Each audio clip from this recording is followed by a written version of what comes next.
मंडळी, संविधान म्हटलं की आपल्याला आठवतात डॉक्टर बाबासाहेब आंबेडकर आणि बाबासाहेब आंबेडकर म्हटलं की आपल्याला आठवतं ते संविधान. पण संविधानाच्या पलीकडेही उत्तुंग कार्य करणारे डॉक्टर बाबासाहेब आंबेडकर किती लोकांना माहिती आहे? चला पाहूयात. काका, डॉक्टर बाबासाहेब आंबेडकरांचं पूर्ण नाव माहिती आहे का? काय नाव आहे? नाव नाही माहिती डॉक्टर बाबासाहेब आंबेडकरांचं. संविधान कोणी लिहिलं? बाबासाहेब आंबेडकरांनाच लिहिलं. हा, काय संविधान? काय संविधान? काय नाव नाही माहिती. भारताचं संविधान कोणी लिहिलं? डॉक्टर बाबासाहेब आंबेडकरांनी ते लिहिलं त्यांनी. मग इकडे माईक मध्ये बोल. डॉक्टर बाबासाहेब आंबेडकरांची जयंती केव्हा असते? 14 कधी? 14 एप्रिल. ओके. आणि 14 एप्रिल अजून काय म्हणून सेलिब्रेट केला जातो? नाही माहिती. डॉक्टर बाबासाहेब आंबेडकरांचं पूर्ण नाव नाही माहिती. बरं, त्यांनी कोणते 2 वर्तमानपत्र चालू केले होते माहिती आहे? डॉक्टर बाबासाहेब आंबेडकर माहिती आहेत ना? हो, माहिती. काय नाव आहे त्यांचं पूर्ण? एवढं पर्सनल नाही माहिती. तेवढा त्यांच्याबद्दल अभ्यास नाहीये. काय अभ्यास आहे मग? त्यांच्याबद्दल नाही एवढं जास्त अभ्यास. काय माहिती आहे डॉक्टर बाबासाहेब आंबेडकरांबद्दल? त्यांनी संविधान दिलं तर एवढं माहिती. फक्त एवढंच की संविधान लिहिलं. ओके. तुम्हाला काय माहिती आहे? नाही, जास्त काय माहित नाही. पण काय माहिती काय? नाही, त्यांनी संविधान लिहिलं होतं. एवढंच. हॅलो, डॉक्टर बाबासाहेब आंबेडकरांचं नाव माहिती आहे पूर्ण? भीमराव आंबेडकर. पूर्ण नाव? भीमराव आंबेडकर पप्पांचं नाव त्यांच्या? आहे काहीतरी ओके. लक्षात आहे. कोणते 2 वृत्तपत्र चालू केले होते डॉक्टर बाबासाहेब आंबेडकरांनी? नाही माहिती. काय माहिती आहे डॉक्टर बाबासाहेब आंबेडकरांबद्दल? त्यांनी समाजासाठी भरपूर काय केलं त्यांनी. काय भरपूर काय म्हणजे काय? म्हणजे त्यांनी कायदा केलाय. पहिली गोष्ट म्हणजे जे समाज म्हणजे नाही का खालच्या जातीचे लोक त्यांच्यासाठी भरपूर काय केलं त्यांनी. ओके. अजून? जसं की त्यांनी कायदा लिहिला. पहिलं लोक आहेत ना, म्हणजे पहिले लोक 24 तास 8 तासाच काम करायचे. त्यांनी जे की 8 तास कामासाठी हे केलं. परत लोकांना PF प्रोसेस नव्हती जे की त्यांनीच केली. म्हणजे बघितलं, गुगल केलं तर तुम्हाला माहिती भेटून जाईल. डॉक्टर बाबासाहेब आंबेडकरांना ते ओळखता आम्हाला का? माहित नाही. आंबेडकरांना ओळखता का? माहिती आहेत का कोण आहे डॉक्टर बाबासाहेब आंबेडकर? आपल्याला एवढं नाही माहिती. Okay, sorry. नाही काय नाही पण काहीच नको, रेकॉर्ड नको. तुला? नको. काय पण साधा प्रश्न आहे. संविधान कोणी लिहिलं? काय संविधान कोणी लिहिलं? एका व्यक्तीने लिहिलं की अनेक व्यक्तींनी लिहिलं?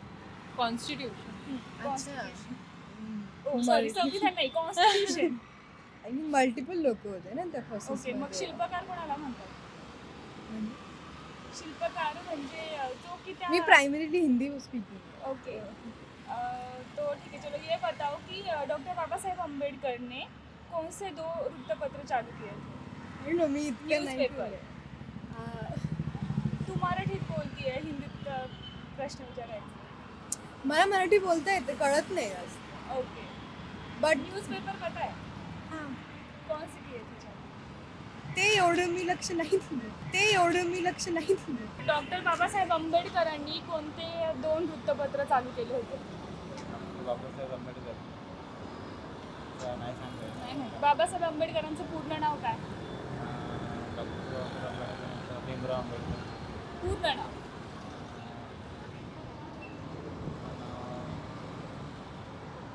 बरं, चला. भारतीय संविधानाचे शिल्पकार कोणाला म्हणतात? डॉक्टर बाबासाहेब. संविधान काय? संविधान म्हणजे एक इन्स्ट्रक्शन आहे दिलेलं त्यांनी आपल्याला की आपण कसं जगलं पाहिजे. कसं जगलं पाहिजे? आपण त्यांचे रूल्स आहेत संविधानामध्ये. आपण सगळ्यांना समानतेने वागलं पाहिजे. ओके. वागतो का आपण आता? वागतं ना. जो सगळे नसेल तो वागत तर काही जण तरी वागतात ना. ओके. आता मला सांगा की कोणत्या ग्रंथाचं दहन केलं होतं डॉक्टर बाबासाहेब आंबेडकरांनी? नाही एवढं नाही, जे की नाही एवढं नॉलेज. मनुस्मृतीचं. काका, संविधान माहिती आहे का? संविधान. संविधान हां, भारताचं संविधान काय आहे? संविधान डॉक्टर बाबासाहेब आंबेडकर त्याचे मेन होते, त्यांनी बनवलेलं होतं संविधान. पण नेमकं काय दिलंय संविधानामध्ये? संविधान पूर्ण संविधान तर माहीत नाही. पण काय आहे काय त्याच्यात? संविधान जे आपलं भारताचे जे आपले जे कायदे ते कसं काय करायचं त्याच्याबद्दल लिहिलेलं आहे, एवढं आपल्याला माहिती आहे. डॉक्टर बाबासाहेब आंबेडकरांबद्दल काय माहिती आहे तुम्हाला? डॉक्टर बाबासाहेब आंबेडकर त्यांनी ते संविधान लिहिलं होतं, ते बॅरिस्ट्री केली होती, ते तेवढंच आपल्याला. आणि ते बौद्ध धर्म स्वीकारले तेवढं माहिती आहे. बाकी त्यांच्याबद्दल जे काय त्यांनी जे भारतात राहून जे काय केलं आहे त्याच्याबद्दल माहिती आहे आपल्याला. कोणत्या गोष्टींसाठी काम केलं? बाबासाहेब आंबेडकरांनी जे दलित वर्ग आहे त्याच्यासाठी काम केलं त्यांनी. कोणते 2 वर्तमानपत्र चालू केले होते? वर्तमानपत्र तेवढं तर हे नाही आहे मला कोणतं चालू केले होते. तर शेवटचा प्रश्न, कोणता ग्रंथ बाबासाहेब आंबेडकरांनी जाळला होता? मनुस्मृतीचं दहन कोणी केलं? बाबासाहेब आंबेडकरांनी बाबासाहेब आंबेडकरांनी 2 कोणते वृत्तपत्र चालू केले होते? पत्र नाही माहिती. नाही माहिती. मुकनायक हा, yes, हा, right. मुकनायक एक आहे. मुकनायक. आणि दुसरा बहिष्कृत भारत. बहिष्कृत भारत. येस. डॉक्टर बाबासाहेब आंबेडकरांचं पूर्ण नाव? पूर्ण नाव आधुनिक भारताचे शिल्पकार कोणाला म्हटलं जातं? डॉक्टर बाबासाहेब आंबेडकर. ओके. पुणे करार कोणाकोणात झाला होता? आय डोंट नो, तेवढं नाही माहिती आहे. ओके. डॉक्टर बाबासाहेब आंबेडकरांनी कोणते 2 वर्तमानपत्र चालू केले होते? आय थिंक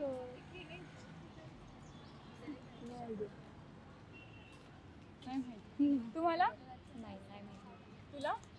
नाही माहिती. ओके. स्वतंत्र भारताचे पहिले कायदेमंत्री म्हणून कोणाला ओळखलं जातं? डॉक्टर बाबासाहेब आंबेडकर. कोणत्या ग्रंथाचं दहन डॉक्टर बाबासाहेब आंबेडकरांनी केलं होतं? IQ लेवल कमी आहे आमची थोडी. IQ लेवल कमी आहे आमची थोडी.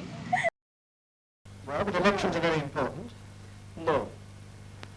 Elections are important provided they produce really good men.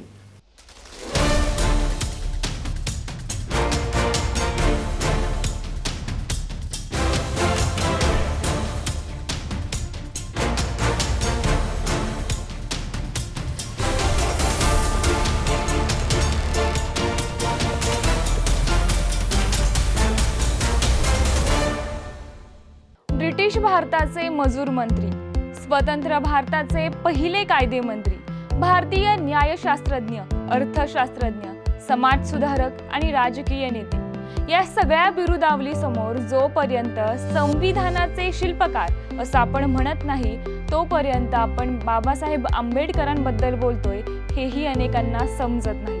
अर्थात संविधानाची देणगी सर्वात महत्त्वाची आहेच आणि संविधानाचे शिल्पकार म्हणून बाबासाहेब ओळखले जातात हेही खूप महत्त्वाचं आहे. मात्र बाबासाहेब आणि त्यांचं कार्य फक्त एवढ्यापुरतंच मर्यादित नाही तर त्यांनी या पलीकडेही आपल्या कामाचा ठसा उमटवलाय आणि म्हणूनच आज आपण संविधानापलीकडील डॉक्टर बाबासाहेब आंबेडकर अनुभवणार आहोत.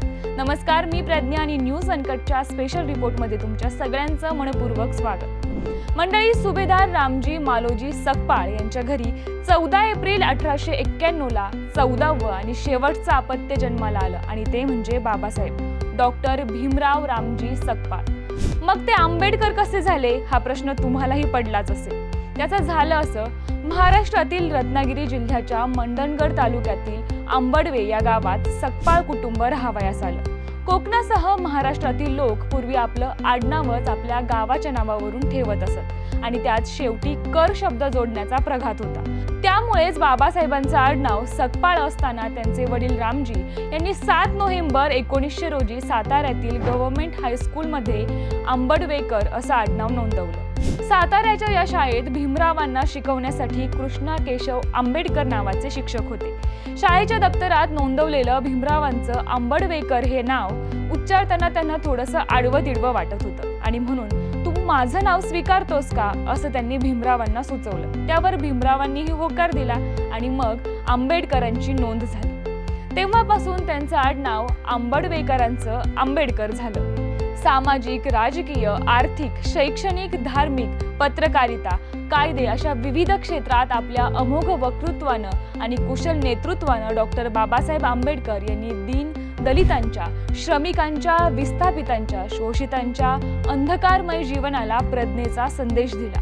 गलित गात्र झालेल्या मनामनातून समाज क्रांतीचे स्फुलिंग चेतवून डॉक्टर आंबेडकर यांनी मुरदार झालेल्या समाजाला आपल्या हक्काप्रती जागृत केलं. मंडळी, आपल्याला फक्त एवढंच माहीत असतं की डॉक्टर बाबासाहेबांनी दलितांसाठी काम केलं, मात्र त्याच्याही पुढे स्त्रियांसाठीही खूप मोठं योगदान बाबासाहेबांनी दिले. स्त्रियांना पुरुषांच्या बरोबरीनं हक्क मिळवून दिले. त्यांचे हक्क व अधिकारासाठी हिंदू कोड बिल संसदेत मांडलं, परंतु हिंदू कोड बिल मंजूर झालं नाही म्हणून मंत्रिमंडळातून मंत्रिपदाचा राजीनामाही त्यांनी दिला. नोकरी करणाऱ्या स्त्रियांसाठी गर्भावस्था काळात 6 महिन्यांचा भरपगारी रजेची तरतूद देखील बाबासाहेबांनी केली. स्त्रियांना म्हणजेच मुलींना वडिलांच्या संपत्तीवर मुलांच्या इतकाच समान अधिकार बाबासाहेबांनी मिळवून दिला. दुसरी पत्नी असेल तर पत्नीला पतीच्या संपत्तीमध्ये हिस्सा मागण्याचा अधिकारही मिळवून दिला. भारतात प्रथम परिवार नियोजनाचा नारा बाबासाहेबांनी दिला. तसेच मूल होऊ देणं अगर न होऊ देणं हा जो निर्णय आहे तो घेण्याचा अधिकारही महिलांना बाबासाहेबांनी मिळवून दिला. एखाद्या देशानं किती प्रगती केली याचं मोजमाप त्या देशातील स्त्रियांच्या शैक्षणिक, सामाजिक, राजकीय आणि आर्थिक स्थितीवरून करावं अशी डॉक्टर बाबासाहेब आंबेडकरांची विचारसरणी होती. आंबेडकरांनी कृषी क्षेत्रात सुद्धा कामाचं मोठं योगदान दिले. शेतीसाठी जमीन व पाणी हे मुख्य घटक आहेत. पाण्याशिवाय शेतीचा विकास अशक्य आहे. शेतकऱ्याला शाश्वत पाणी मिळणं गरजेचं आहे. पाण्याशिवाय उत्पादकता वाढणं आणि शेतकऱ्यांचा आर्थिक स्तर उंचावणं शक्य नाही, हे त्यांनी ब्रिटिश सरकारच्या निदर्शनास आणून दिलं होतं. शेतीला शाश्वत पाणी पुरवण्यासाठी नदीच्या पाण्याचं नियोजन झालं पाहिजे. देशात घडणारे दुष्काळ हे मानवनिर्मित आहेत. दुष्काळ हटवायचा असेल तर दुष्काळात पाण्याचं नियोजन करावं लागेल. जिरायती शेती, बागायती करण्याचा प्रयत्न वाढवले पाहिजेत. शेती व शेतमजूर समृद्ध झाला तरच देश समृद्ध होईल, असे मौलिक विचार देखील बाबासाहेबांनी मांडले. पाण्यासंदर्भात केवळ विचार व्यक्त न करता त्यांनी ब्रिटिश सरकारला नदीच्या खोऱ्यातील पाण्याच्या नियोजनाची योजना देखील सादर केली होती. ही योजना दामोदर खोरे परियोजना म्हणून ओळखली जाते. आपल्या शासनानं 1996 मध्ये कृष्णा, गोदावरी, तापी, नर्मदा अशी खोऱ्यांची विभागणी केली. यावरून आंबेडकरांच्या दूरदर्शीपणाची लांबी व खोली देखील लक्षात येते. आंबेडकर यांच्या काही संकल्पनातूनच कमाल जमीन धारणा कायदा, सावकारी व खोती पद्धतींना प्रतिबंध करणारा कायदा, सामूहिक शेतीच्या प्रणालीवर आधारित शेती महामंडळ, राज्यातील नद्यांच्या खोऱ्यांची विभागणी व विकास, जलसंवर्धन योजना अंमलात आणल्या गेल्या. शासनानं त्याबाबत कायदे व नियम देखील बनवले. शेतकऱ्यांसाठी त्यांनीच पीक विमा योजना सुचवली. श्रमिकांची श्रमशक्ती उद्योग क्षेत्रात वळवायला हवी. तसेच शेतीचा विकास करण्यासाठी राज्य समाजवादाचा सिद्धांत त्यांनी मांडलाय. आपल्या प्रॉब्लेम ऑफ द रुपी या पुस्तकात रुपयाच्या अवमूल्यनावर आंबेडकरांनी त्यांचे विचार मांडलेत. स्वतंत्र भारताचे चलन हे सोन्यात असावं असा अर्थतज्ञ लॉर्ड कान्स यांनी केलेला दावा होता. तो आंबेडकरांनी खोडून काढला. त्याऐवजी सुवर्ण विनिमय परिमाण म्हणजेच गोल्ड एक्सचेंज स्टँडर्ड अंमलात आणावं अशी शिफारस आंबेडकरांनी केली. त्या संदर्भात सन 1925 साली स्थापन केलेल्या हिल्टन यंग आयोगापुढे त्यांनी साक्षही दिली. त्यानंतर सन 1953 साली भारतीय रिझर्व्ह बँकेची स्थापना करण्यात आली. भारताच्या मूलभूत आर्थिक विचारांचा पाया देखील आंबेडकरांच्या आर्थिक विचारांवरच घातला गेला. आंबेडकरांनी त्यावेळी या संदर्भात जे काही लिखाण केले, जे प्रश्न उपस्थित केले, त्यातूनच अर्थव्यवस्थेच्या अत्यंत केंद्रस्थानी असलेली रिझर्व्ह बँक ऑफ इंडिया ही एक संस्था जन्माला आली. भारतीय रिझर्व्ह बँकेची स्थापना आंबेडकरांच्या विचारांवरच झालेली आहे. आंबेडकरांनी चलन व्यवस्थापन या विषयावर तसेच कर रचनेपासून शेती ते स्वदेशी परदेशी वादापर्यंत अनेक मुद्द्यांवर भाष्य केले. कायदे मंत्री असताना आंबेडकरांनी 1951 मध्ये evolution of provincial finance in British India या प्रबंधाचा आधार घेऊन भारतीय वित्त आयोगाची स्थापना देखील केली. ब्रिटिश राजवटीतील सरकार आणि प्रांतीय सरकारांमधील कर निर्धारण आणि कर उत्पन्नाचे वाटप या विषयावर आंबेडकरांनी PhD शोध प्रबंध कोलंबिया विद्यापीठात सादर केला होता. त्या प्रबंधात त्यांनी कर उत्पन्न वाटपात कशी सुधारणा करता येईल त्यावरही विचार मांडले होते. त्यांच्या या संशोधनाच्या आधारावरच भारतीय कर निर्धारण आणि कर उत्पन्नाचे केंद्र आणि राज्यातील वाटपाचे सूत्र तयार करण्यात आलं होतं. ते 13व्या योजना आयोगानं सुद्धा आंबेडकरांच्या कर उत्पन्न वाटपाच्या तत्वावर धोरणे आखली होती. मंडळी, 32 विषयांत पदव्या मिळवणारा आणि मानवतावादी विचारांची पेरणी करणारा महामानव केवळ एका गोष्टीसाठी मर्यादित ठेवणं हे आजच्या पिढीचं फार मोठं अपयश आहे. हीच एक खंत.